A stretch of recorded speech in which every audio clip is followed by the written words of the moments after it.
We have reached the conference championships in the NFL. FSA is launching a new store for 2021, and the playoff challenge is still anyone's to win. All this and more in 20 seconds.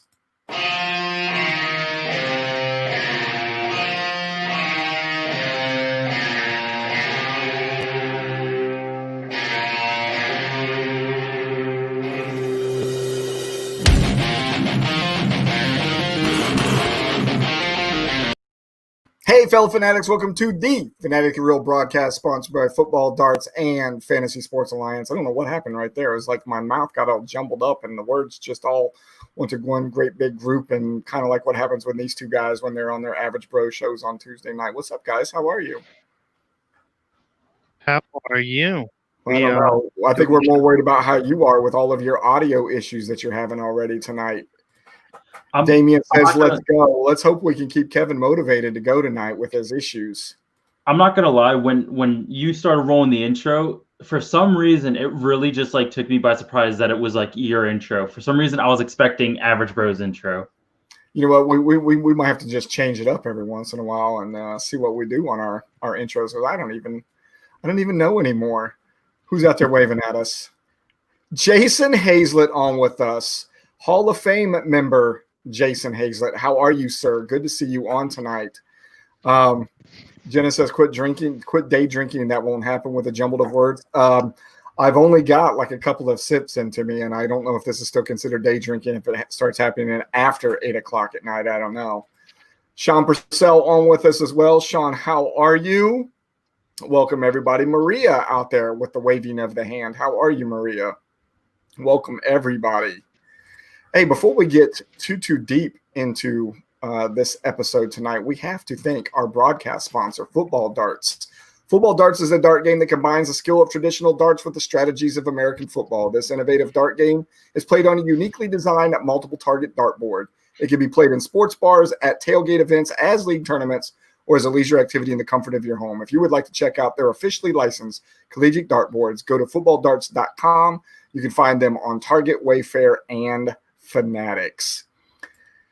Before we talk about the empty wagon, guys, let's talk about your guys' show last night. It was long, yeah. It was good, yeah. We're gonna continue part of your show from last night on this show tonight. I think we're gonna have a lot of fun with that. But overall, how did you guys think the show went? I think it'll be a new segment. Now looking at, as you mentioned, we'll go ahead and continue that. Again here, but outside of that, it went well. A lot of engagement, and glad to be on here again tonight. Well, you know what was way better last night too was your audio than it is tonight. Wow. I'll kind of recap what he said. It was a really good show. Ran a little longer than expected, but very interactive. We added a new segment into it, which, as Brian just mentioned, we are going to carry it over into tonight. But overall, I think the show went very well. Two Jennas on with us tonight. Jenna Ridenauer on with us, and Jenna Blevins on with us. Jenna, how are you? And I'm sorry that I'm not drinking out of the Michigan cup right now because it's in the dishwasher. However, it is my favorite cup. So thank you very much for that for Christmas. I appreciate you. And Jenna says we were up so late. I guess it's probably late is a relative term based on the age. And since I'm the oldest guy here, it was pretty late for me.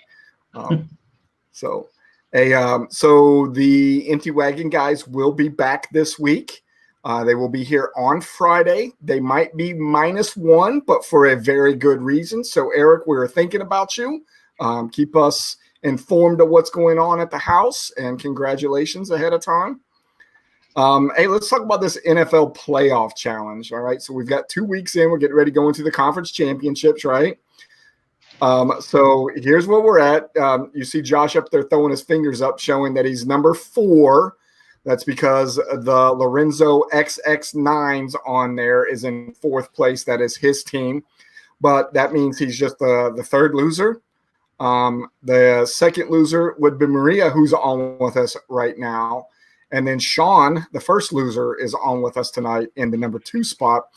And I'm not quite sure who D's Nuts is. I have an idea.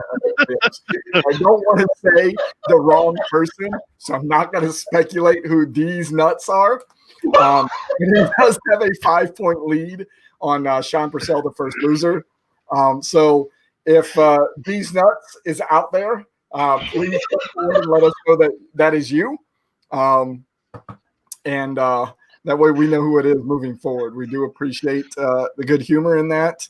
And that's going to be a lot of fun to say for the next 2 weeks if he ends up staying in the number one spot, especially if he wins the whole thing. And I have to give these nuts a $50 free entry to next year. We have to put a mature tag on the show tonight, I think. So, all right. So we talked about the NFL playoff challenge. Let's talk about some NFL news. So, Josh, you guys covered a lot of it last night, right? So we went over the whole list of things that I have for us tonight to make sure we didn't duplicate anything. To get the whole complement of all of the NFL news for this week, make sure you go out and listen to the Average Pro show from last night. But here's what we've got so far for you. Josh said it last night that Patrick Mahomes was in concussion protocol, still is, but he did get a limited practice in today. So good on all of us who might have him in the playoff challenge. Indianapolis quarterback and longtime Chargers quarterback Phillip Rivers has retired after 17 years. I know Damian, if he's still out there, will probably give us some awesome stats on him, as he did earlier today. Indianapolis offensive coordinator Nick Sirianni interviewed for the Eagles head coaching position, as did Tampa Bay defensive coordinator Todd Bowles interviewed for the Eagles head coaching position. And then Kansas City offensive coordinator Eric Bieniemy, which I was really hoping was going to end up in with the Jets, finally flew down to Houston, and he has now interviewed for every open head coach vacancy spot that is out there. And then one more piece of news, Baltimore has released quarterback RG3. Let's see any of these things that we might have missed. Eric said it's definitely going to be -1 on the show on Friday night. That makes us happy that you won't be there, as weird as that sounds. So congratulations. He also says he forgot to set a lineup after week 1 of the playoffs. Yeah, I don't think you have a chance to catch up now, man. And there are way more important things to think about right now than the playoff challenge. He also says Rivers' noodle arm needed to go. And then I got VJJ on with us tonight. He says, do you think Big Ben is done? We can talk about that for a little bit if you guys want to. Personal opinion, yeah. I think what we kind of mentioned in the GroupMe chat room earlier today, right? We're going to have a changing of the guard with Rivers going, the possibility of Breeze leaving. Now we're thinking Big Ben might be gone as well. Somebody said earlier today, it is a changing of an era in the quarterback position for sure. I just wish Tom Brady would follow suit. I'm hoping that maybe if he does win a Super Bowl in Tampa Bay this year, that will be it for him and he can finally hang it up, because, Lord, I would love to see him not play football anymore. But, yeah, it'll be a huge changing of the guard. So let's say those 3 are gone, Breeze, Rivers, and Big Ben. Let's say for argument's sake, Tom Brady's gone as well. Who is now the oldest quarterback in the NFL at that point? Rodgers. Rodgers, probably, yeah. Yeah. Well, Rodgers drafted the same year as Big Ben, correct? You know what? I'd really have to go back and look. I do remember Rodgers dropping into the 20s in the first round. I don't remember if they were drafted the same year. I know stat guy Josh for the night is looking it up, so he'll let us know. I believe there was 3 big quarterbacks gone in that year, and I believe Ben was the last of the 3, but the first to go to the Super Bowl. So while Josh is looking that up and we're talking about some stats, so here's some of the knowledge that Damian hit us with earlier today. Never made it to a Super Bowl, but led the league at some point in yards in 2010, completion percentage in 2013, touchdowns in 2008, quarterback rating 2008. He's also thrown for 4,000 yards in 13 of the last 14 seasons. Aaron Rodgers was drafted the same year as Alex Smith. That was the year Alex Smith went number 1 overall, right? I do believe he went number 1 overall. Well, I believe the question was of Big Ben. Yeah. Yeah, so after Brady, Breeze, and Roethlisberger, it is Rodgers. And all in the same draft? Or are we talking about age-wise? I was just talking about age-wise. Oh, okay. So Rodgers would be next. Okay. All right. And Sean hit us with this that says that Ingram is gone from the Ravens too. Yeah, I had that on my notes, and then Josh said he hit that up last night, so we didn't include it. MJ on with us. She says, "Evening, everyone. Evening, MJ." Heather is very happy that we're saying Brady is leaving, keeping her fingers crossed. We hope that happens as well. Alex Smith went number 1. Rodgers was like 25th. Yeah, I knew he was in the 20s somewhere, and I thought that was the year Alex went number 1. So kind of segue into the playoffs then, as we're talking about a couple of these people that are in the playoffs this weekend. So we've got the conference championships, AFC and NFC.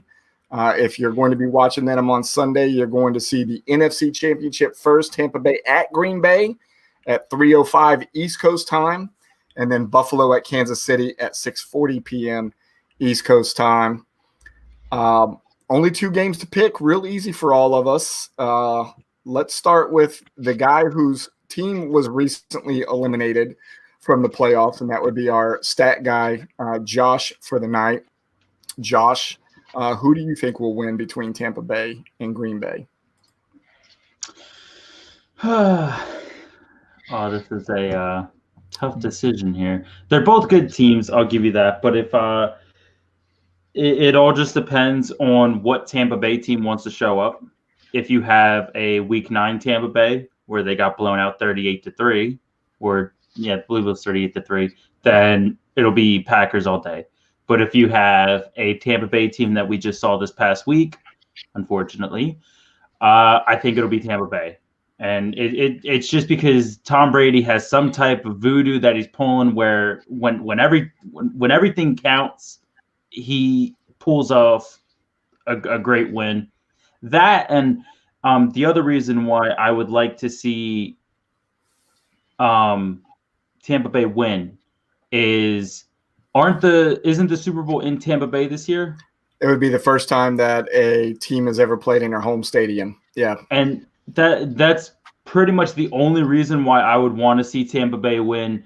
But I mean, nonetheless, I don't care about NFC anymore. So I can't put this up there on the screen. Jenna, I don't know if you're still out there, if you're already gone. Have fun with that, but I can't post that. I will shoot you a text after we're done here, though, and see how that goes for you. I actually don't want to see Tampa Bay get into the Super Bowl for that exact reason, because I love the fact that it's usually on neutral territory and the fact that it could finally happen. I don't want to see it happen. You know, I always love the fact that there is no home field advantage, quote unquote, when it comes to the Super Bowl, like it is in every other sport pretty much. And I know Eric just said on here, current forecast is 28 degrees and snow showers. Give me Rodgers over that now.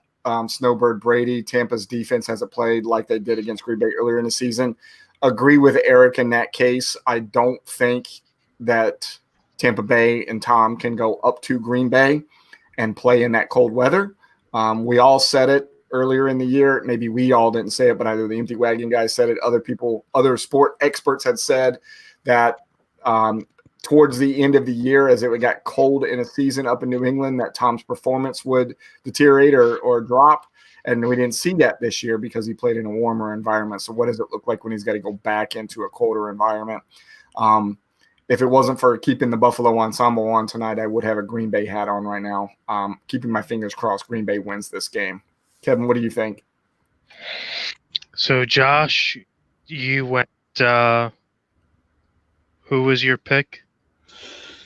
I'm going to go Tampa Bay. I think that nothing changes despite Tom going to the South. He still spent so many years up north in New England, so I don't think just a couple months in Tampa Bay changes anything. So, yeah, I'm going Tampa Bay. Spoken like a youngster in his early 20s. Wait until you get into your 40s, and those couple of months will make a difference, I promise you. Wait, okay, one more point, and I know and because of this point, everybody will agree with me. I want Tom Brady to win, so Tom Brady can go to the Super Bowl, and then fingers crossed, Tom Brady wins number 7 and retires. There's that then as well. Like Yeah, exactly. that could be the catalyst that gets him to finally retire, right? Hopefully. So Josh went Tampa. Brian went Green Bay. Makes me the tiebreaker. We already know where you're going. You Exactly. That's why I'm Brady loving man. You. I'll wave this him one's over. easy for me. This one's easy for me, and I will go out on a limb and say after Tom Brady wins this game, and once he gets into the Super Bowl, regardless win or lose, he will not retire. I think that in his mindset, the way his outlook is, if he gets to the Super Bowl, that means in general he has what it takes to keep playing and will not retire. I don't think he is a go out on the shield type guy and wait to win one.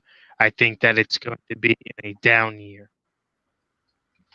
I think Brady pretty much just wants the records. If he wins the Super Bowl, comes back, he just wants records. Interesting. Well, you know what? Here's what I'm hoping. They lose and he still retires because it will be a down year and we don't have to talk about Tom Brady next year at all. How about that? We can talk about Brett Favre coming out of retirement instead, or Andrew Luck coming out of retirement and taking over one of these quarterback positions that these guys are leaving now. I'd like to see that again. I'd rather see Tim Tebow come back. Damien says, once again, Brian's smartest guy in the room. And I tell you, Damien, you being a Packers fan, it's not so much because I want the Packers to win. I just want Tom Brady to lose. That's what it really comes down to.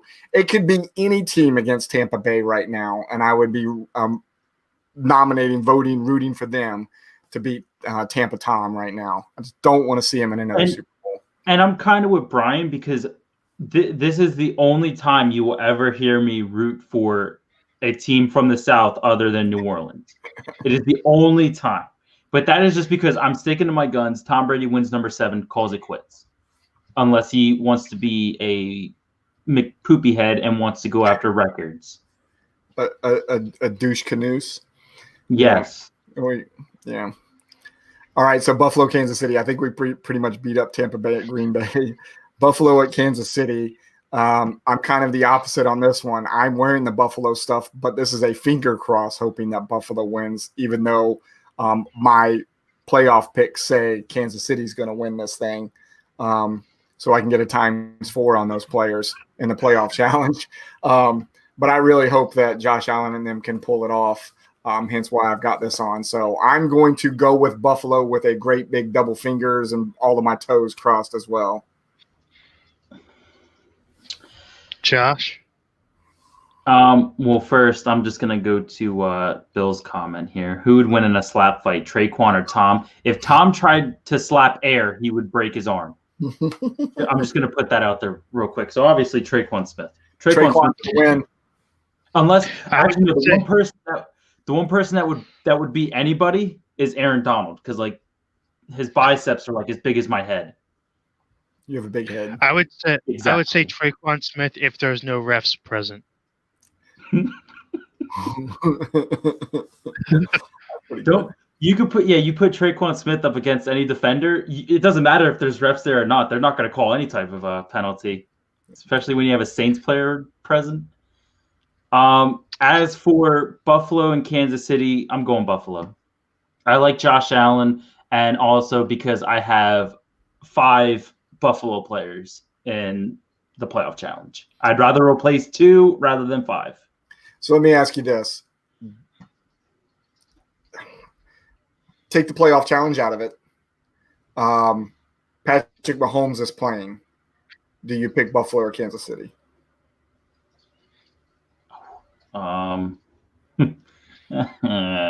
Personally, I want Buffalo to win. However, Kansas City just has it all. Kansas City is like the new New England, apparently. So just off of pure like skill, who I think is a better team, it would be Kansas City, but I would like to see Buffalo win. if Kansas City gets in, it has to be Tampa Bay, because then I need Kansas City to beat Tampa Bay. Or, as a couple other people have alluded to, we have the State Farm Bowl. Green Bay and Kansas City get in. We could have that going as well. So, Kevin, you still haven't said who your pick is for Buffalo, Kansas City. We already know who it is. So Brian has a wish and a prayer on Buffalo. Josh says Buffalo unless Mahomes is playing, then probably Mahomes. Eric says the Chiefs until they are toppled. And I am going Buffalo no matter what.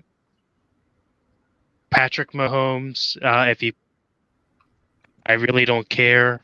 I think that Buffalo has a strong defense when playing Buffalo football. And I think that they have the right type of skill set on the offensive side of the ball to beat them regardless. I don't think they're one-dimensional like most of the teams that Kansas City has played. If I had to pick a team in the league that mirrored Kansas City the most, to me, it's got to be Buffalo. So I think that they have the win right now, go all out, play, leave it on the field replacement mentality to win this game versus the we've been there, done that type that the Chiefs have, and I don't think they have the wherewithal to win in a shootout against a team with that type of determination. And Eric's comment here is Buffalo only ran the ball one time in the first half last week. It does scare me, the lack of the running game that is in Buffalo. As a fair weather fan that I am with them this year, in looking to convert, that is probably one of the biggest missing pieces from them. They've got two, what I would call RB2s on that team. They don't have an RB1. That's what they're missing. And I believe Kansas City probably still has the makings of a couple RB1s on their team. I just don't know if the guys that are there in Buffalo are or not. So I'm glad that Eric and Kevin brought up the running game with Buffalo. And prior to the show, I was looking up some stats here, like some records that were set. So last week's game was they only ran the ball for 32 rushing yards. That is the fourth lowest in NFL history. 3 people ahead of them. So it says the 99 Rams, who had 2 playoff wins with fewer than 32 rushing yards, and the 2014 Patriots, who had the other such game, both won the Super Bowl that season. It is a weird stat, but it's right here. So that was the Rams year. That was the greatest show on turf. Yeah, that was that same year. Yep. Had Marshall Faulk. Yeah. Wow. That's interesting. Okay, so let's one more comment that I have about the playoff games here, Buffalo and Kansas City still. We talked about the possible home field advantage of Green Bay. Do you think there's a home field advantage with Kansas City? Different than the home field advantage that we see Tampa Bay going to Green Bay. Does Kansas City get that same quote unquote home field advantage with Buffalo going there? No. I think so. I think that there is a bigger home field advantage actually for the Chiefs than there is for the Packers. I think if I'm looking at the Packers game, they still are without fans, correct? Altogether? No, I'm pretty sure I think they played with 33% capacity last week. Okay. I think so. Regardless, the stadium is the loudest in the league. It's number 1 at sound. And if you go back and you look at last week's game, they were loud. They played. They were pretty full as far as capacity goes. And I believe they've had fans a good amount of the year, correct? They started letting them back in pretty early. So I think that if anyone's going to feed off of that, it's going to be more one or the other. It's going to be the Chiefs. I don't think the Packers are that are that upper pressure wise as far as the fans and at home to get under Brady's skin as the noise in Arrowhead would to Josh Allen and the younger Bills. Eric makes a very nice comment here, very thought-provoking too. Not having to travel, especially with potential COVID losses, being the home team is an advantage in these extra day to test those guys. Very, very good point. But COVID doesn't survive in Green Bay, right? Nothing survives in that cold. So I'm gonna go towards the weather aspect of it, and I think that Green Bay has the bigger advantage just because you have a team used to sunny weather and hurricanes and all that stuff going all the way up north into the cold. Yes, Tom Brady. You can say Tom Brady is used to it, yes, but everybody else around him, you can't have one person win the game. I mean, it takes a whole team to win a game. So you have all these players from the South coming up to the North. As far as Buffalo and the Chiefs, I mean, Buffalo's used to snowy games. So it's not really much difference to them if they're going to somewhere where there's potentially going to be snow. Yeah, I'm leaning more towards the atmosphere playing a factor than the weather playing a factor personally. Not so much the weather. Because to me, the weather changes your game plan. It doesn't change your attitude of the outcome of the game. Yes, if you're in the cold, hits hurt more. It's going to hurt to actually catch the ball. It's going to be frozen. Sure. That's why you see run games usually increase. You see shorter passes, stuff that's more touch pass. But in those types of games, to me, that just leans more mental factor to the crowd. In there is going to play a factor in that. It's going to be a lot easier to break somebody when also involved than the lesser of a crowd, in my opinion. Sean says Bills are hungry, and the Allen Diggs marriage is a beautiful one. Just look at how Allen looked at Diggs in her post-game interview. That's been turned into a very nice meme that says, I need to find a significant other that looks at me like Josh Allen looks at Stephon Diggs. So, yeah, get that definitely. Hey, all right, so let's I think we flushed out the playoffs for next week, right? So we'll be back next week talking about the outcome of both of them after the games on Sunday. Bring it up now. We will be here for happy hour on Sunday, so at 8 o'clock. You know what? Let's do TBD on the time, and the only reason I say that is because the games are at 3 and 6. I think what we'll probably do would be a very good time for us to come on at the end of the Tampa Bay-Green Bay game, and then just before the Buffalo-Kansas City game and kind of watch that one together as a group. So if you all want, let's say 6:30, happy hour on Sunday. Let's put it down in a pin right now. 6:30 on Sunday, happy hour, and we'll remind everybody across all of our social media and group me apps and all of that stuff. All right, so at the top of the show, we said, or the title of the show tonight, we said we were going to talk about some redraft rule changes. There's two things that we want to talk about tonight, and this will probably be a thing over the next couple of weeks as we're just talking these playoffs and we're dwindling down to the Final Four and all of that. Going to look at this one a little bit different, Kevin, and the reason I specifically point at you is because we already had this conversation a couple of weeks ago that was 2 hours long. And what we're going to do is keep it very short tonight and look at this from a different angle.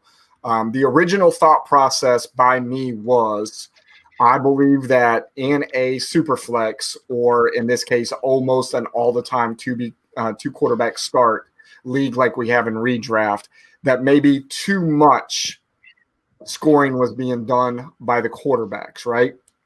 So my thought or my fix was, let's lower the number of points per passing touchdown for a quarterback. We went back and forth about that for about 2 hours. Then you said something that was super profound, quick, easy, bring it up now. You said, why don't we change our half point per reception to a full point per reception across the board, and then no longer have the tight end premium? Now, when we say this, for all of you that are out there in our dynasty leagues, don't freak out. Scoring's not going to change in the dynasty leagues, right? So that's going to take a league-wide vote, and I wouldn't do something like that overall encompassing to those 48 teams. without discussing. The good thing is that's 4 different 12-team leagues. We can do whatever we want in each one of those. We're specifically talking about the redraft league right now. So thought process is right now, and this would be the only change that we would make for scoring next year, would be, what if we changed our half-point PPR to a full-point PPR across the board and not have the tight end premium anymore? I'm for it, as it was my idea. Josh? Thinking.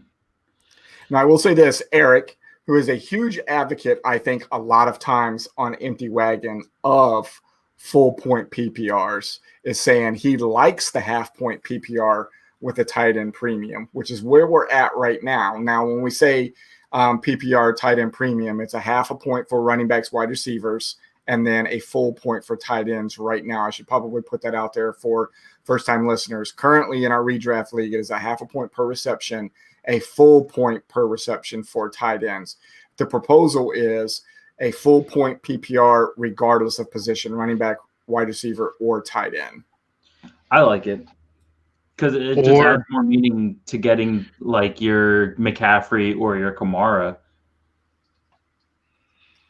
So to answer Damien's question, the tight end premium, I think this was less of a move on the tight end side, more of a move on the running backs and receivers to bring them up to the level of the quarterback to kind of close that gap where you could possibly start a tight end or a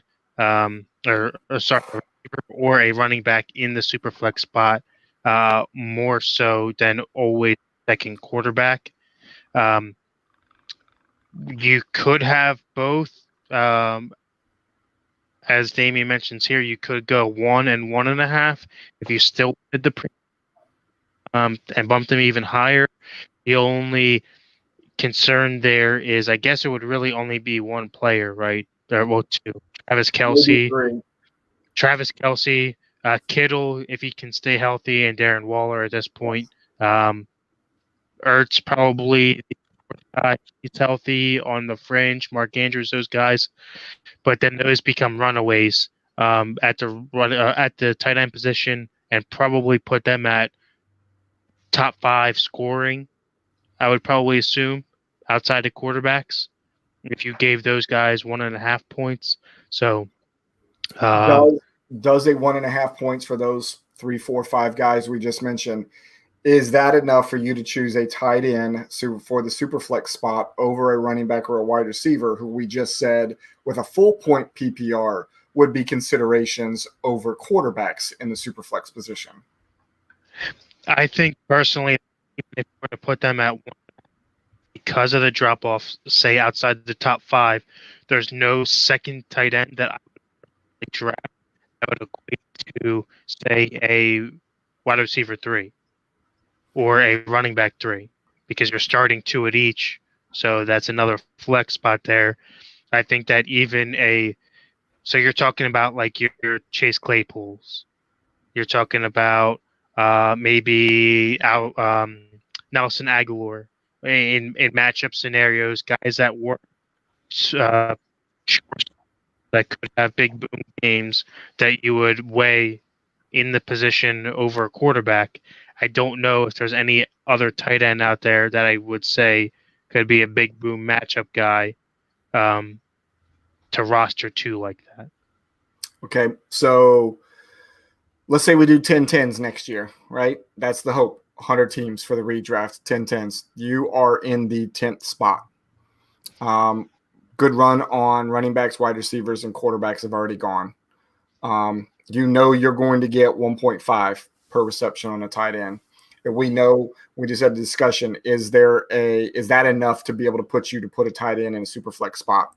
What if you could get a Travis Kelce and a Darren Waller at 10 and 11? Is that even attractive to you at 10 and 11 to take the 2 of those guys?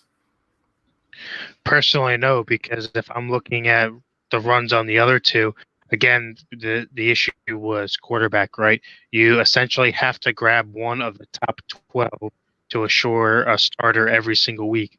So if I'm at 10, would take Kelsey and then my quarterback. Okay. Because of just because of the depth at running back and receiver that there is. I mean, there's so many out there that you could pick from that aren't necessarily great names. The drop off in value from a top 12 quarterback to now starting the same caliber quarterback that someone else might see as a super flex on their team now has to be my starter because I waited and jumped for another flex spot. Okay, so for the both of you, and I'll ask Josh this first because of what Damian said, why we can't have both, right? So the discussion has already been probably going to a full point PPR across the board, regardless of position, right? And I think Kevin and I kind of were at that spot after our 2-hour conversation the other night. So let's put two things out there. What if we said, let's do a full point PPR across the board, regardless of position, or full point PPR for running backs, wide receivers, and make it 1.5 for tight ends? Which way, Josh, would you lean if you were voting for it for the league for next year?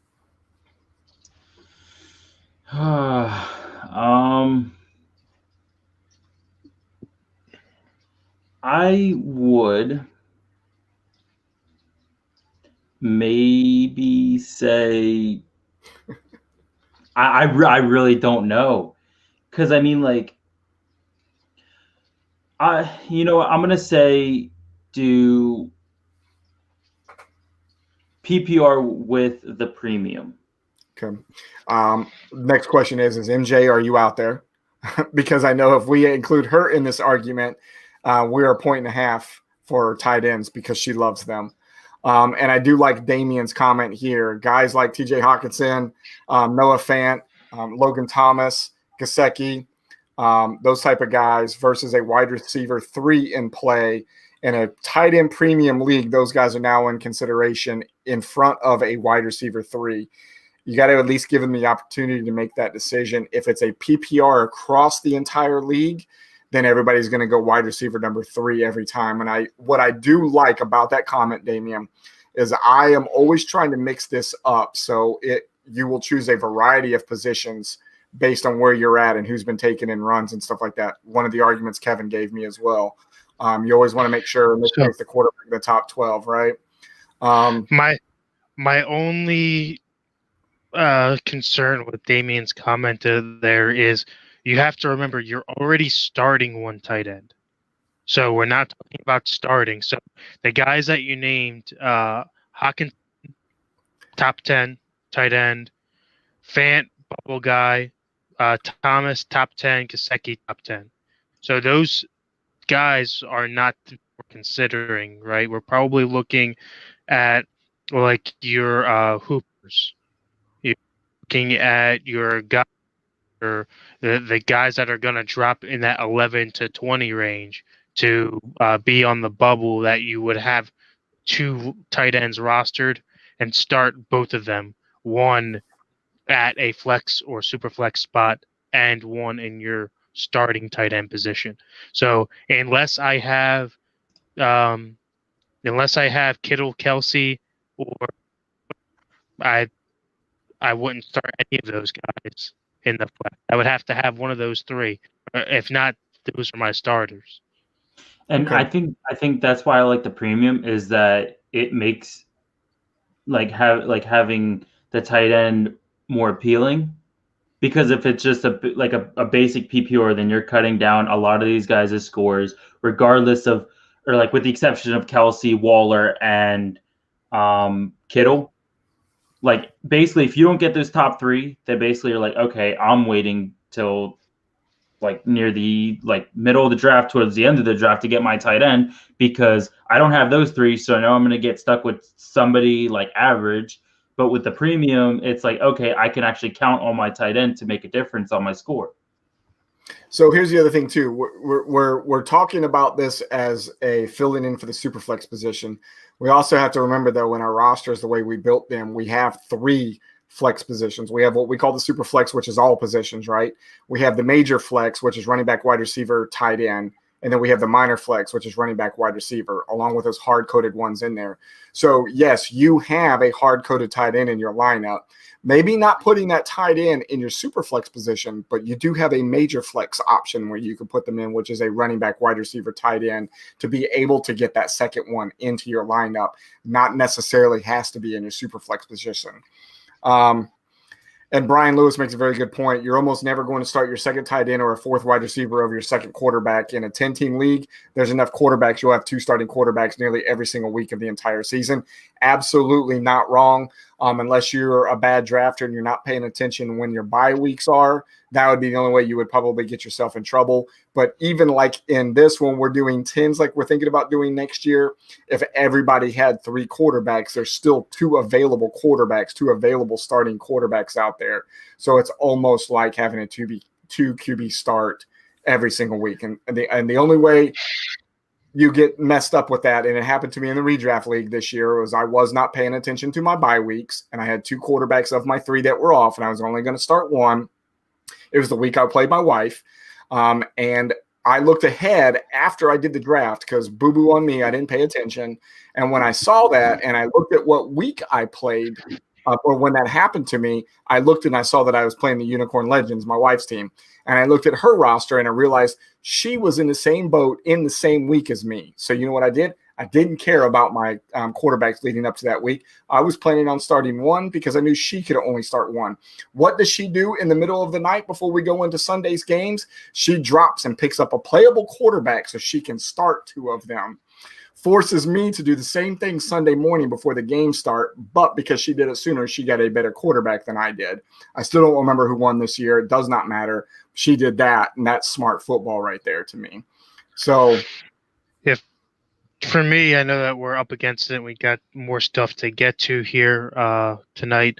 But if I'm looking at it right, I have to look at it at value in the second spot. So Brian, name a top 10 quarterback in your mind fantasy-wise. Top 10? Yep. Mahomes, Josh Allen. Okay, so say I was to draft Josh Allen in the top 3 rounds. Okay, he's my starter. Name a bottom 10 guy. So from 11, from 22 to 32.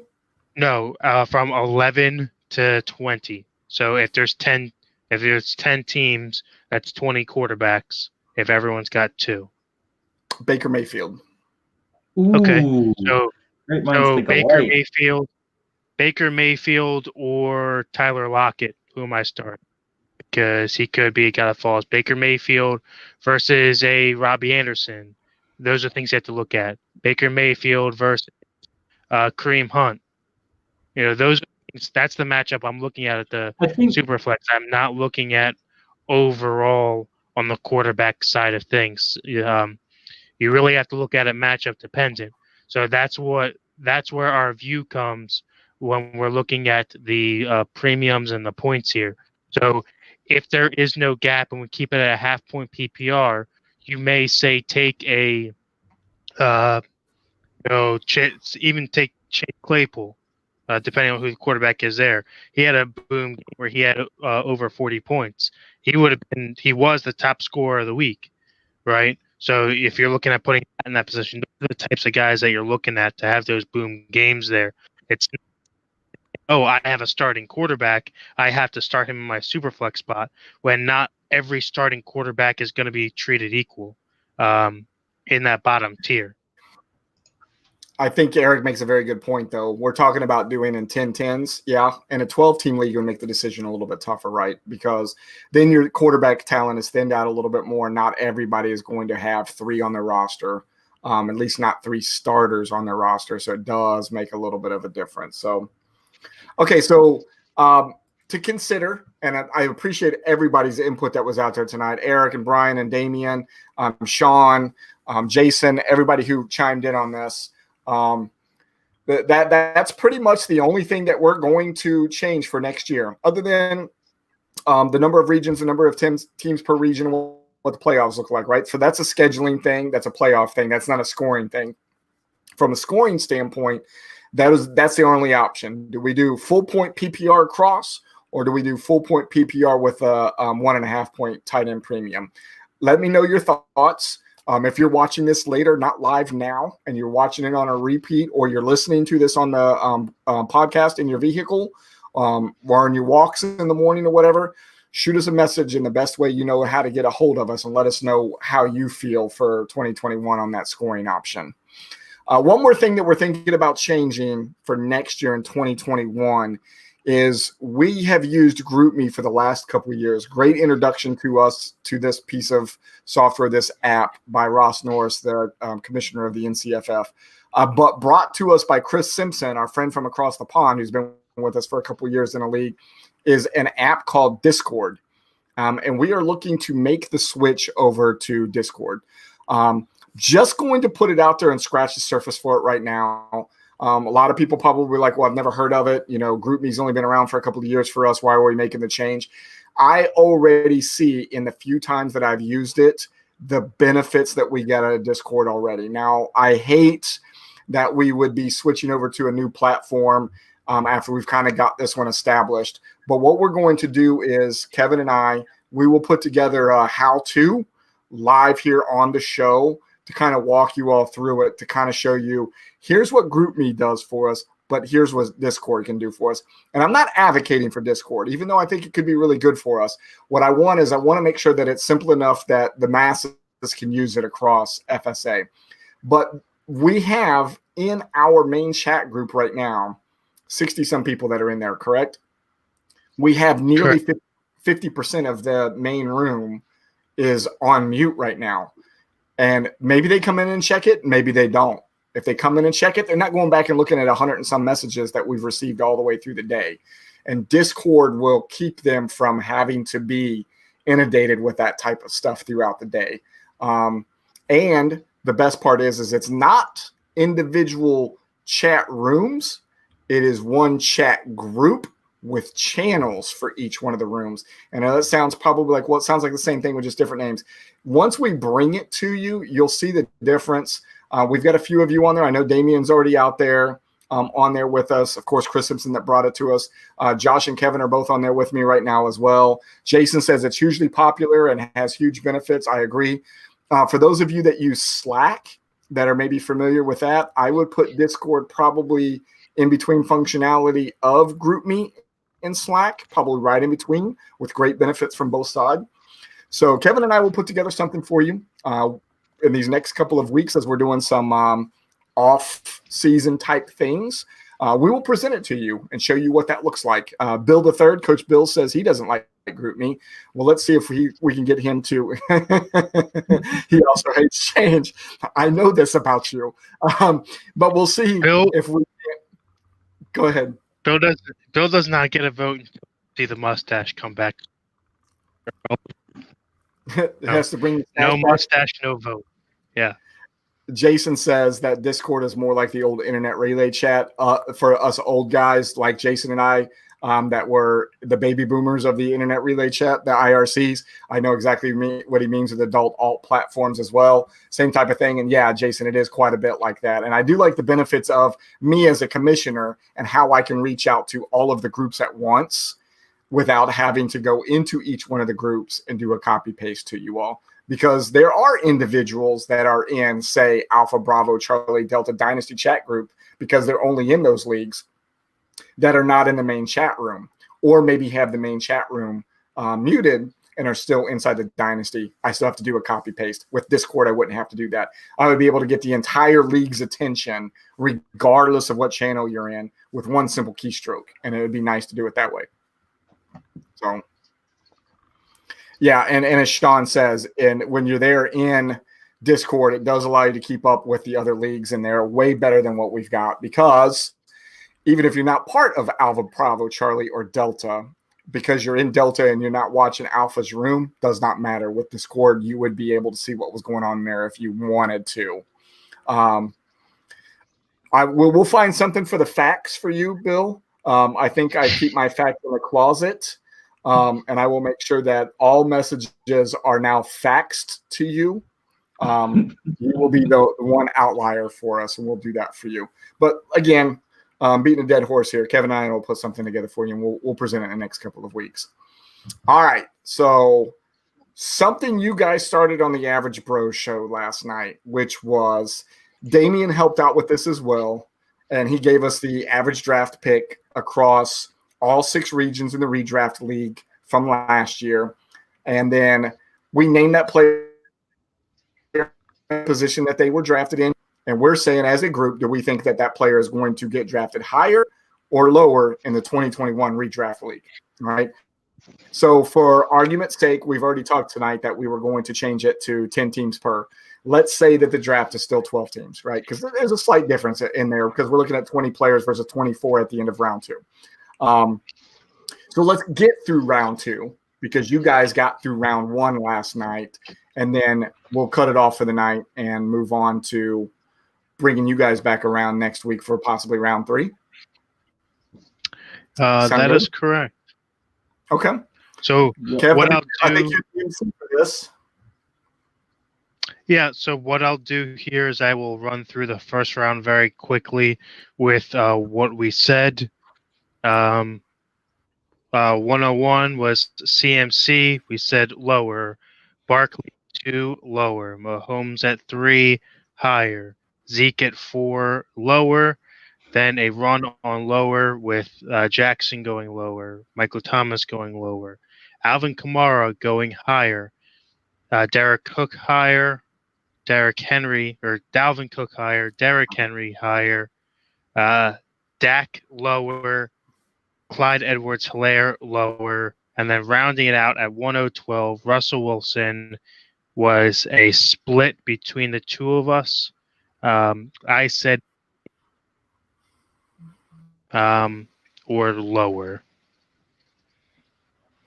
I tell you what, right now I'm hearing rumors that there's a possibility that Adam Gase is going to go be the offensive coordinator in Seattle. Yes. I think if that isn't, because I don't know if I put my my input on that one last night. If Adam Gase keeps away from Seattle, I will put Russell Wilson on even playing field, same spot next year. If Adam Gase is the offensive coordinator there, I lower him next year. I don't think he raises his stock though. Yeah, I don't think that his stock would be raised regardless. I think that he has name recognition to keep him relevant, and I believe he has the weapons around him to keep him up high. I think DK is a fantastic add for them paired with Lockett. I don't think Gase hurts him as much as everyone believes because of the when you have a quarterback like Russell, I believe he helps with his own plays and audibles a lot like the upper echelon in the league tends to do. So I don't think Gase will have a say in that. I think Pete Carroll will kind of hold him in check, hold the plays. I think game design and game layout possibly, but not played to play. I say Pete Carroll goes to Adam Gase if he ends up there and says, I didn't want you here. You sucked at the New York Jets. You just stand there and look pretty. I'm doing all of the play calling. I can see that being a thing too. Yeah. So all right. So who do you got at 201? 201 is the much overlooked this year, Davante Adams, as a draft perspective.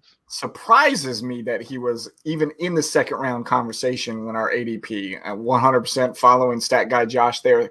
2 thumbs up. He absolutely goes up. He's the middle of the first round next year. He's the first wide receiver taken off the board next year. I agree with both of those. I believe he will go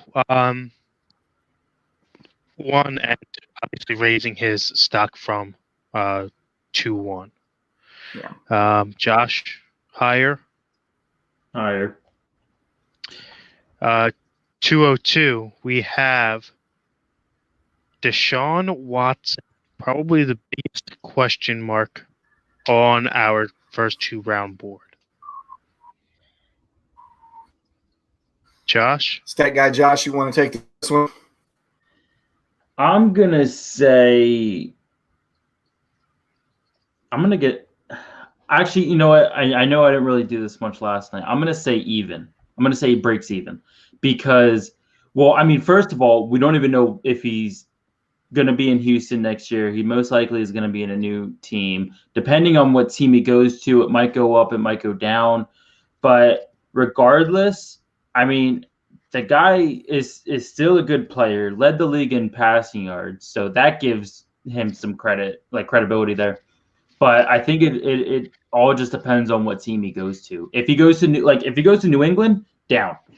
If he goes to Miami, up. And I know you're making that face, but who does he have to throw to?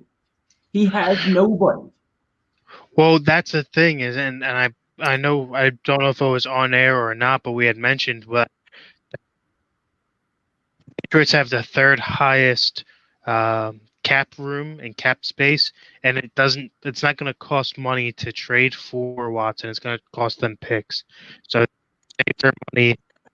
Houston will probably end up eating most of the contract because he still is under that brand new, I believe it was a 5-year deal. So it will have to be renegotiated. The Patriots are pretty good at back ending it to make it team friendly. I believe that they go out and sign a bunch of receivers for him. I would not look at the New England landscape as it is now, And because you got to remember that last year they were bottom 5. Now they're top 5 in the league in open cap. So and yes, if they go out and get him a true number one, I will say that his draft stock goes up. If they don't do anything for him and they get him a mediocre number 2 receiver, I'm saying it goes down. So Damian echoes what we said about Devontae Adams being the number 1 wide receiver next year. Sean comes in and says this is on Deshaun Watson. He thinks he'll go up higher if he's in Miami. I mean, I'm going to say the same thing both of you are saying. I think it really depends on his landing spot, and I'm not going to speculate where he's going to go because we don't know that yet. We don't know what the draft is going to look like. If we're saying that New England has a lot of cap space, right? However, history has told us New England is not – they don't use their first round pick. Like I think did they use it? I think this year was the first time they've used it in a long time. Usually they ended up trading away that first round pick. They don't have a quarterback there anymore who is willing to restructure contracts to be able to make sure that they continue winning. They're not going to be able to go out and find their next grocery bagger wide receiver that can turn into a superstar at any time. I think if he goes to New England, I might follow Josh a little bit on this. I don't think it really matters what they do in the draft. I don't think him going to New England is a positive for him. I think we said it on the show last night. I said, do you think he goes to New England in spite of Houston because of who they brought in to be the general manager there? If he goes to Miami, what does that look like? And I'm not so much worried about what does Watson look like going to Miami. What does that do to Tua only being there brand new, right? Because he's still on his rookie deal. So what does that look like for him? Is it a 1-for-1 swap? Do we do a 3-player trade? I can't say anything about the 202 for Watson until we see how the entire landscape plays out. Yeah. I'm going to make it a lot more simple than the where is Watson going conversation. I'm going to say lower regardless, because if we look at the quarterbacks that we've named, we've said Mahomes, Lamar, Russell Wilson, and then Watson. That currently puts him 4th best. I don't see him at 4th best regardless. I see, because we said Wilson staying the same or dropping a little bit, I still see him better than Watson. I see Mahomes staying up where he was at 3. I see Lamar dropping, but because of the name, could still fall above. And then, not to mention the guys in the later rounds, Murray, Allen, Burrow, Herbert. All of those guys have the same output potential going into this upcoming year as Watson in a move. So. Guys that you're right, guys that are behind him that should go around him because I don't know. I'm pretty sure we're still going to talk about him in this round. Rodgers is still out there. Kyler Murray is still out there. Josh Allen is still out there. Those are all guys that we're about to say here in this round that are all moving up. So I agree. I can see him moving down as well, regardless of what the landscape looks like. That moves us to 203, Nick Chubb. Good Lord. I mean, you got a two-headed monster in Cleveland right now. It's hard to know who's going to do well there. I guess it's whoever stays healthiest. 50% split there. But Let before me top ask you 10. this. Let me ask you this. At 203, in the same round, who were other running backs that were taken behind him? So other running backs taken in the second round, McKisson, because of the holdout with Cook. You got to remember that was still going on at draft time. Gotcha. Kenyon Madison. Drake. Madison, yeah, that looks like a K down. Damien needs handwriting lessons. Yeah, Madison.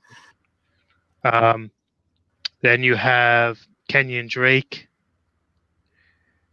Josh Jacobs are the only ones in the second round behind him.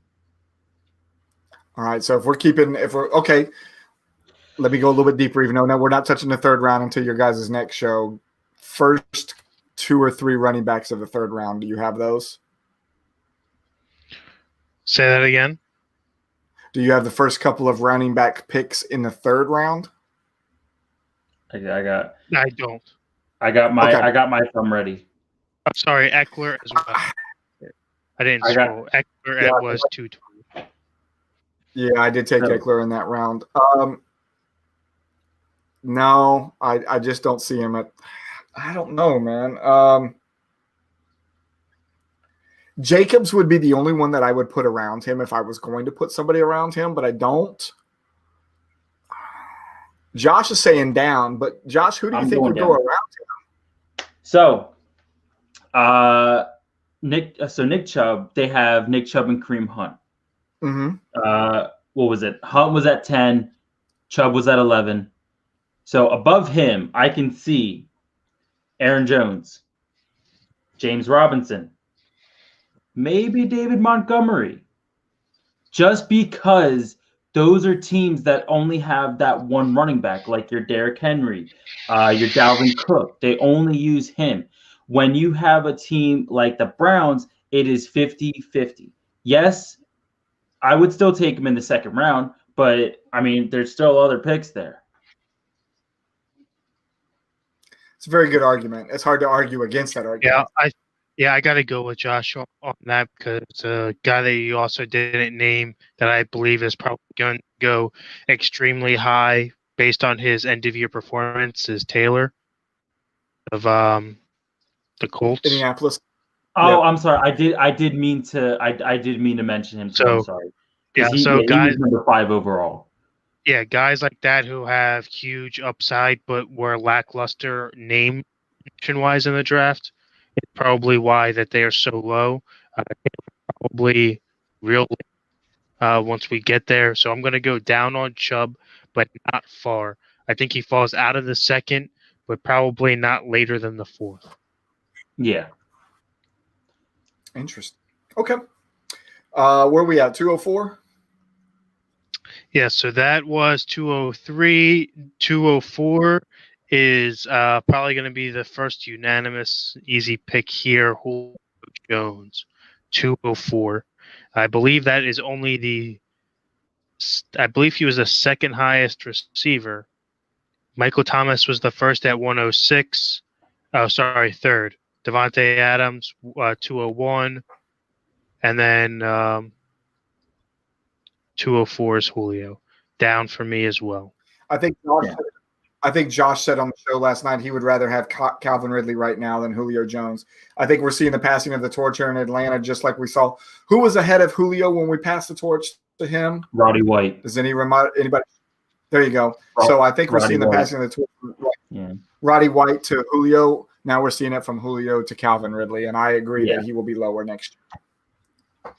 I just don't think you're seeing a Calvin Johnson effect here. Megatron. I think that he's had such a high output for so long that it's just wearing on him physically and mentally. He just can't keep up that high production out of it. I do agree with you. I think that Ridley's going to start to heat up and climb up the board. I don't think he'll touch where we're at now in the second round, but I think he does pull it closer in range to where Julio will go next year.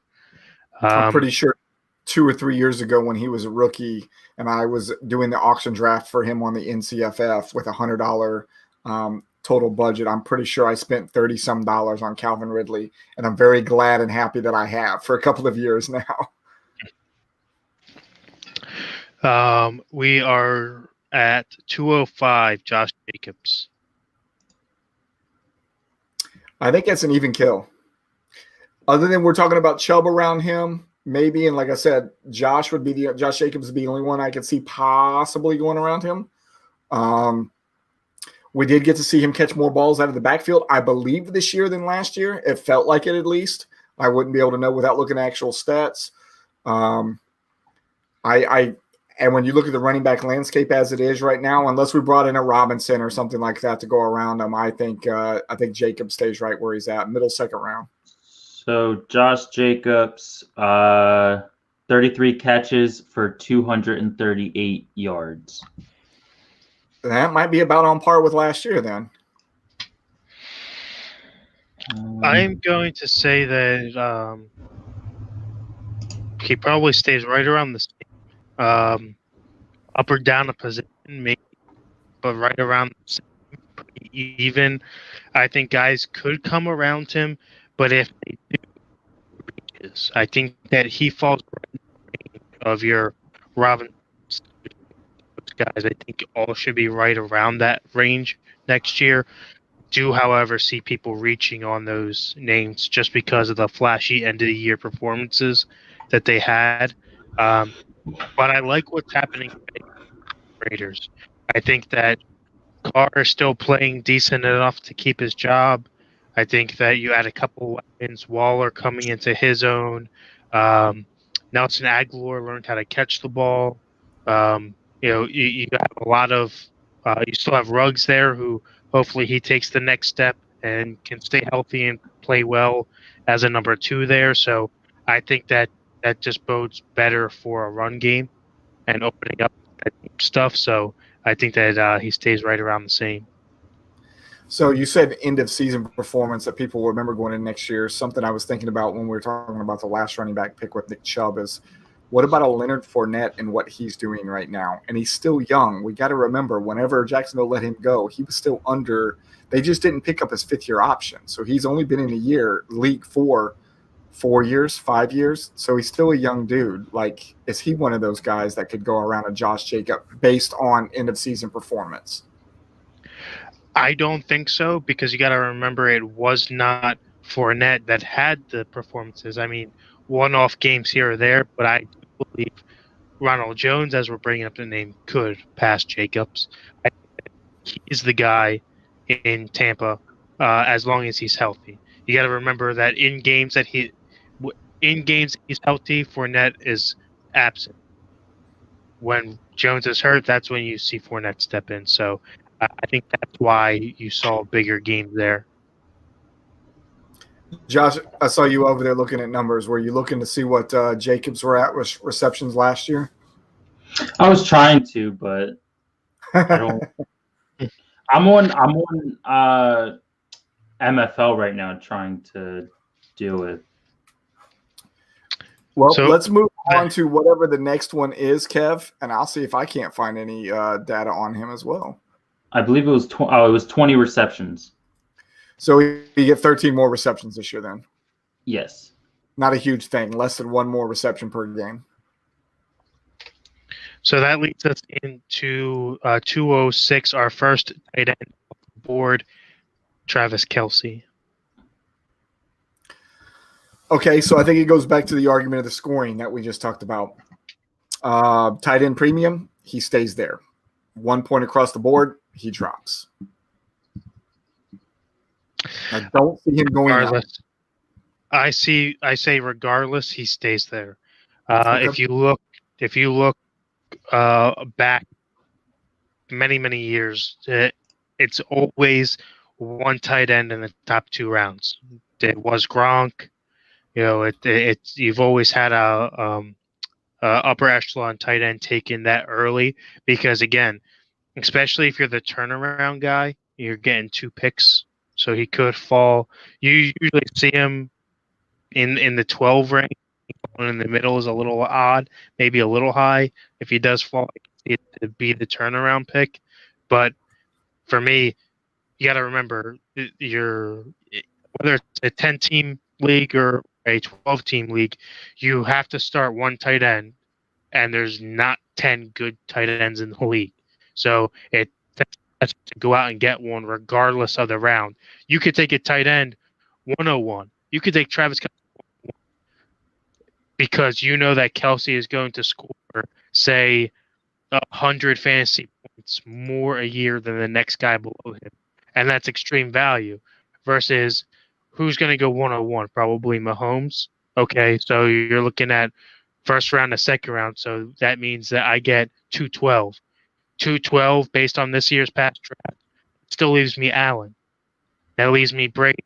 The value drop off is still there versus or moving on them. So your upper three tight ends are always going to go right in this range, regardless of the scoring.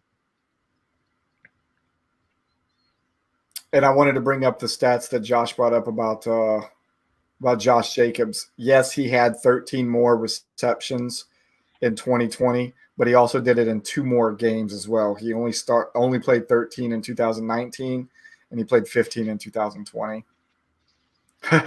Damien says, Kevin, did you just take a tight end at 101? I mean, you made a daggone good argument for it and why you would. If we were redoing the draft right now, based on performance with your argument, Kelce could go 101. Yeah, I'm saying hypothetically, right? I mean, if you look at the overall points from home, Kelce, that to me is too big of a gap to overcome on the drop. So say if you're comparing two positions, right? If you're taking Allen and Kelce versus say Ertz and Mahomes, I think Ertz and Mahomes still have enough points to outscore the other two. I could see him going much higher than the second round was my point. I could see him 112, 110, just because you have to go out and get a top tight end in the league. Same situation as going out and getting a top quarterback.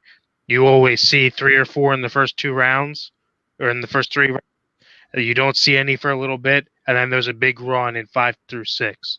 So just because they start to go, and now people are afraid of not getting that, top 10 to 12 guys. So the only reason I can justify that. Go ahead, Josh. Go ahead, please. The only reason I can justify that is if you look at fantasy points on MFL, Travis Kelce, with the exception of your quarterbacks and running backs, Travis Kelce was number 1 out of tight ends and receivers. I mean, but he was also like in the top 10, even with running backs and quarterbacks, correct? No, he's 14th. 14, okay. Close enough. I mean, if you look at a 12-team league, he's just outside of the first round. Yeah. Yeah. If you take a look at and I think that the last game is what hurt him. He led the league in receiving yards up until the last week when he sat. Then he got passed. And took it. Yeah. Yeah. So to your point, what you just said, there was a great magazine out there a couple of years ago, and I don't know that it's on the newsstands anymore. And I'm not trying to advocate for a particular fantasy magazine, although I did buy it every year, mostly for this reason.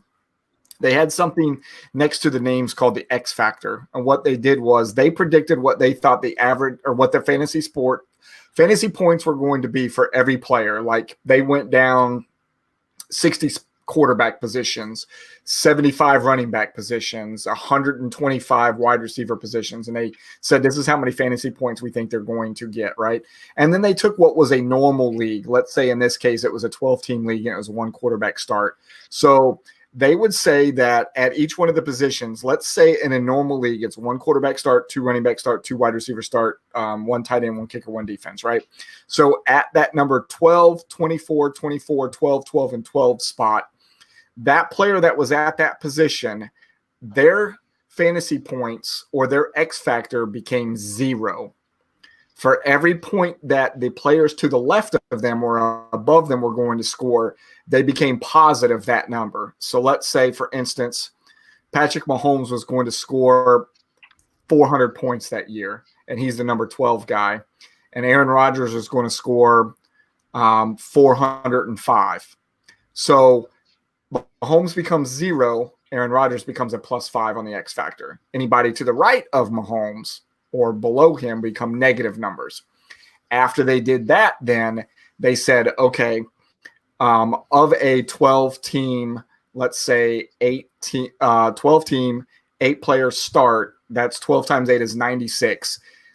Regardless of position now, we're going to rank all of those X factors, and number 96 now becomes 0. And that's readjust the positive and negatives and not look at the positions. Now, when you look at that magazine and you're debating, do I take a running back or a wide receiver right now? Who has the best X factor at this point? And I know you like to compare across position, quarterback to quarterback, running back to running back, because now we're looking at runs. But in a league now that's using flexes, now you're looking at, do I take a running back or a wide receiver at this spot? Or if I'm debating even on a very locked in 2-2 maybe for starters, do I go after the running back or the wide receiver now, kind of thing. I love that magazine. I wish I could pull it out right now and figure it out and show it up. Damien says, what are magazines? Those are things you read left to right, top to bottom. Take Tylenol for any headaches, Midol for any cramps.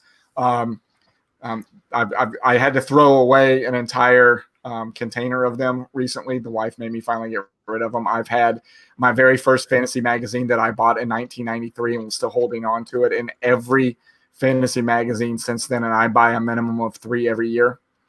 Oh, that tells you how many magazines I had sitting around. So next on our list here, I'm going to give you guys 2 for 1. At 207 and 208, in that order, we have Kyler Murray and then DeAndre Hopkins. Interesting. The same team, yeah. Murray up.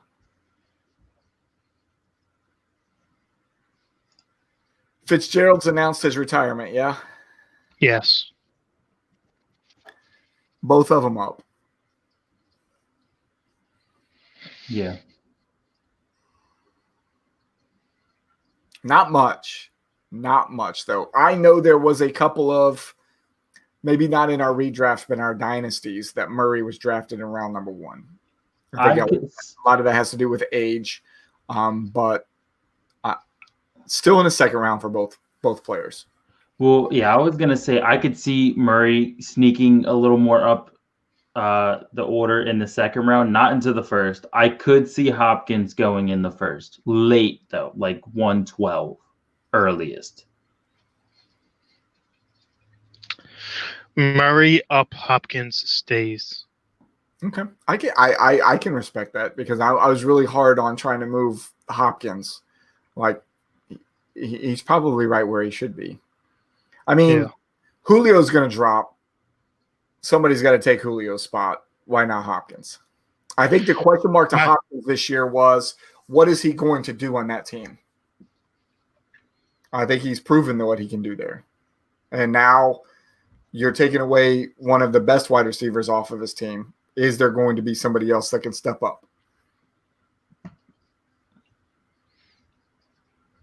Yeah, I keep him right around the same. I think the name recognition is there for him.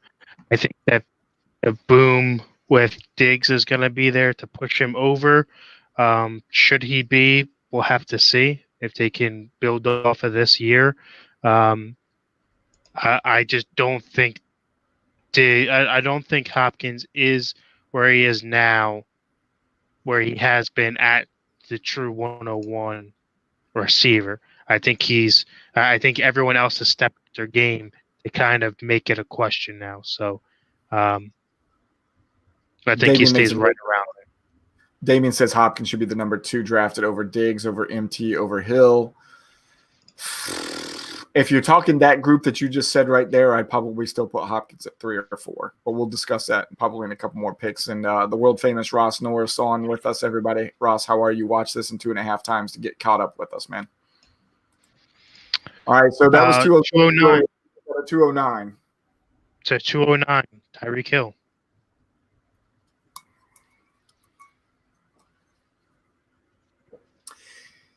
If we're shifting players around, because we have not mentioned Stephon Diggs yet, I think Diggs moves around Hill. Hill moves around Michael Thomas. Did we mention Michael Thomas in the round one last night? Yeah, Michael Thomas went 106. And we said he's going down. So Hill drops below Diggs, but above Michael Thomas. Stays in the same round, but depends on who the other wide, if there's any other wide receivers at 10, 11, or 12. No. Okay, I say Hill stays right where he's at. Yeah, I'm going to say Hill stays where he's at, especially if we're bumping the PPR to a full PPR. Then that makes your Devontae Adams, your Stephon Diggs more of an asset because of how many receptions they've gotten hit. I believe Tyreek Hill only got 87 receptions. But what helped him with his points was the yardage that he was getting and the touchdowns that he was getting. He still goes around Julio. Yeah. So there's possibly a bump. If we're talking Julio still in round 2 as well, there's a bump there.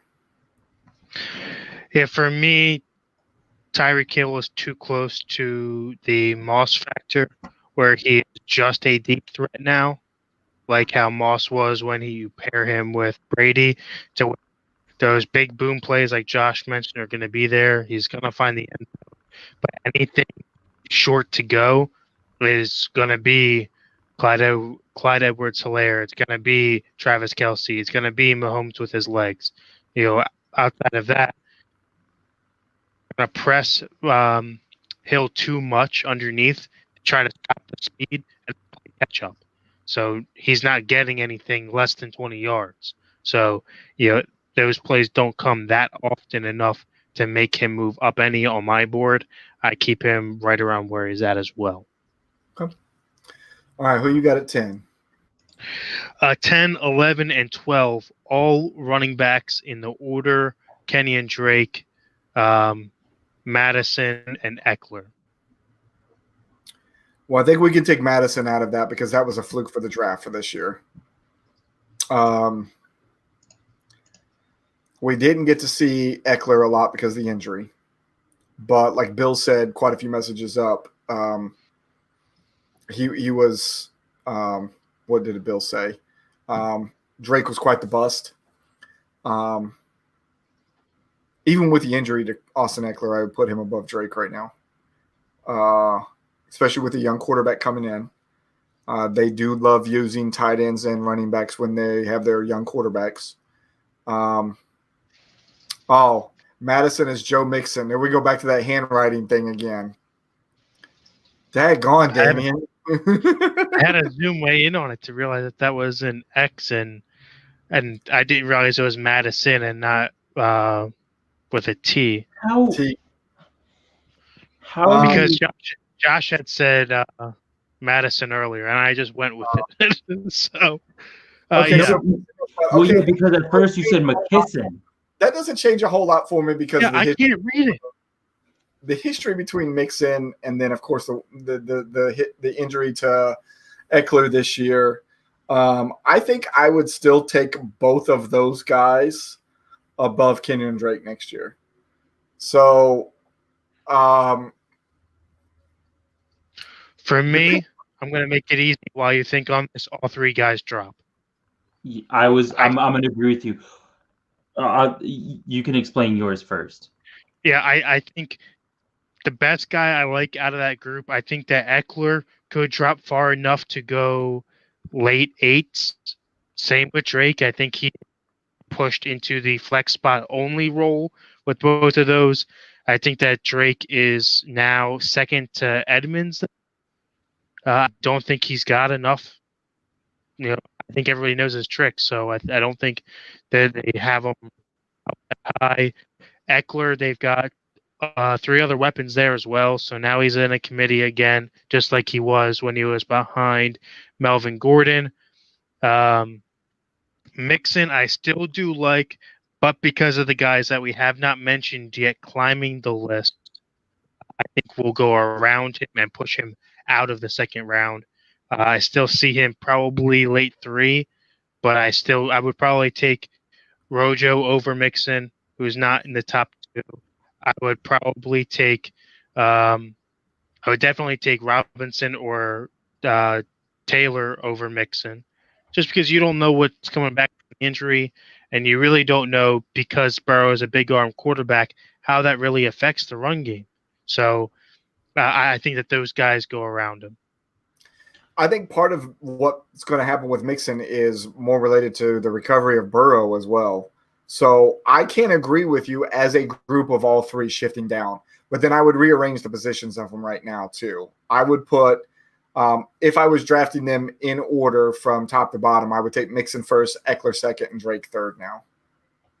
So yeah, I agree with that.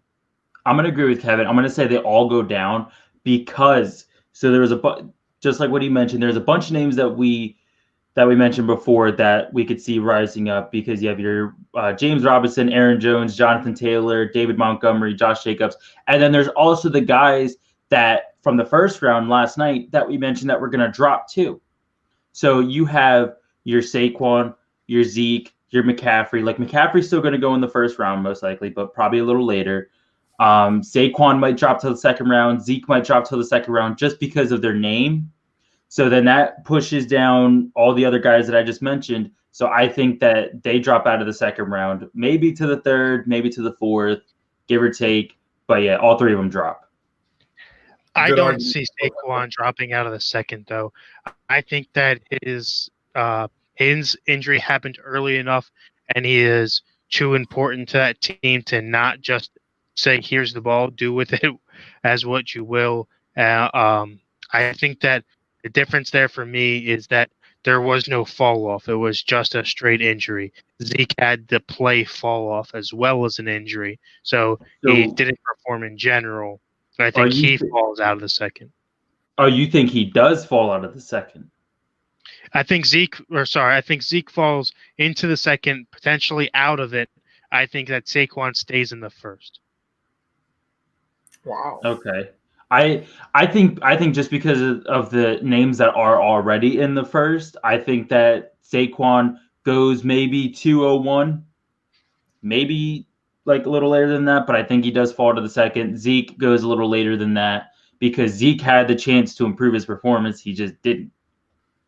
And I would think with the situation that was in Dallas, Zeke would have been a step up for him, right? We should have seen a more Saquon-esque type thing happening in Dallas when you don't have a good quarterback there, and he should have been the workhorse, and it just didn't happen. If they were feeding the ball, because I don't know how many carries he was getting, he wasn't getting the yards anymore like he had been before.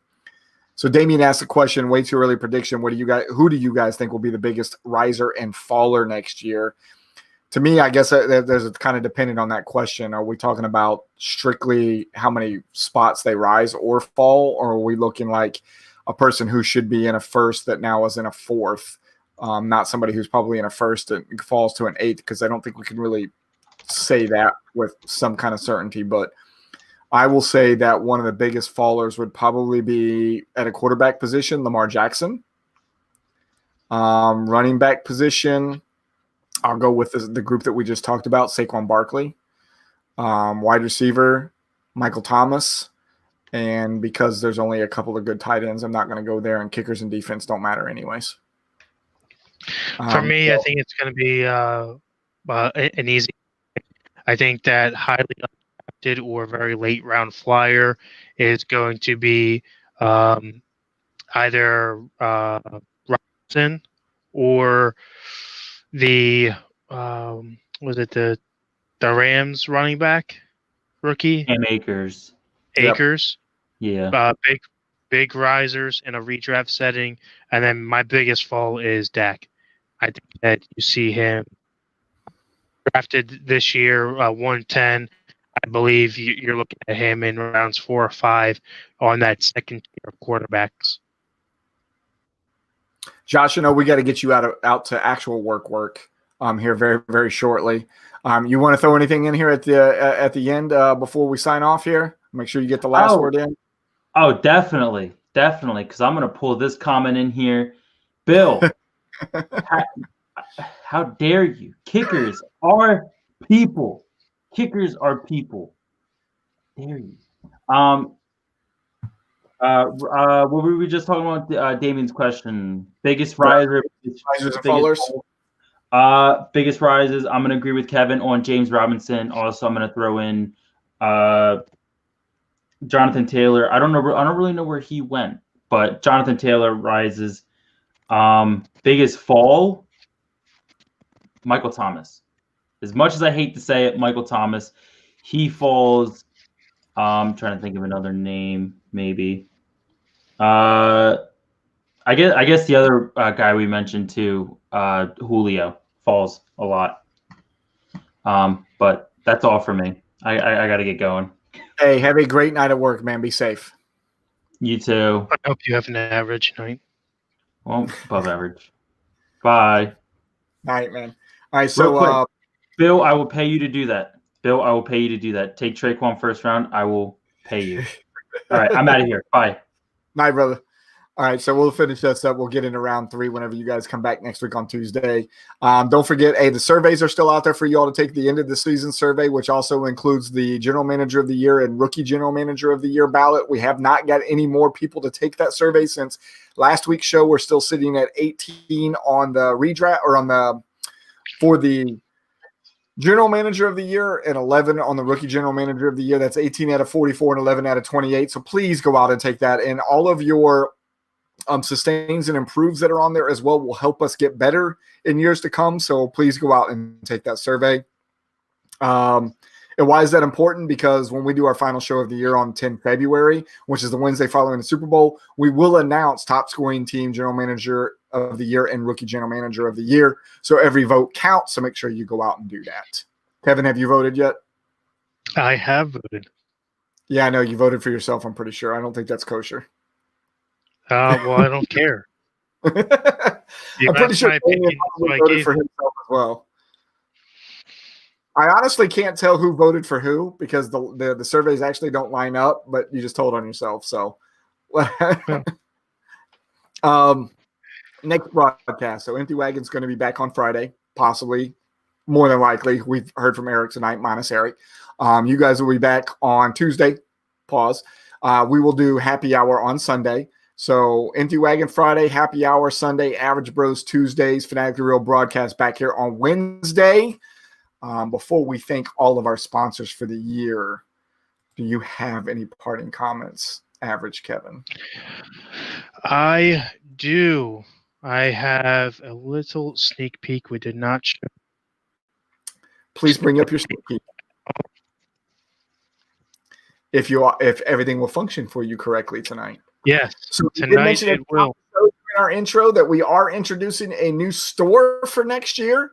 So Kevin is showing it off a little bit right now and what it's going to look like. Benefits to this over what we had for Squad Locker is you can do multiple purchases from different teams, regions, and or Walter gear, all from the same location.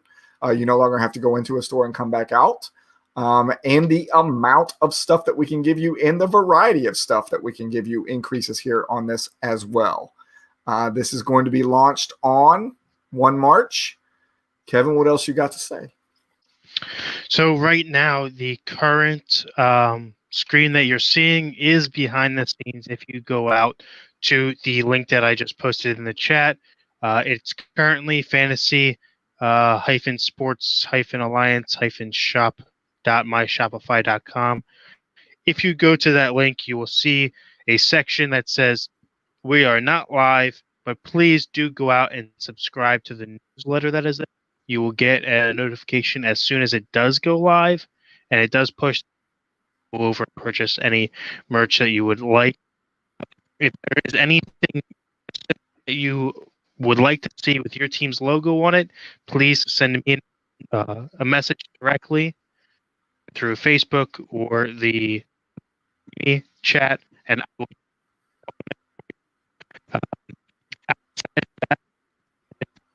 Kev, you're breaking up really, really bad.